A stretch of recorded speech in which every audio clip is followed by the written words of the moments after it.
ព្រោះចង់ក៏ចិត្តលោកធំការក៏ដូចភ្នំមកដល់ផ្ទះចោតបងប្រមុខយូរយូរញ៉ាំម្ដងបងថាវាតែកែលោកស្វិតម៉ែថាបើផឹក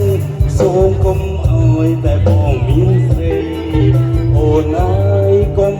ភ័យបងមិនមានស្រីឲ្យមេបាន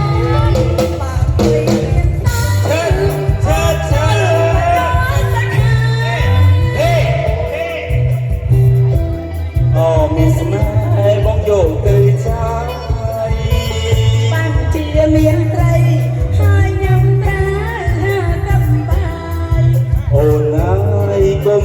ស្ដាយអស់មួយខែនៅសល់មួយខែ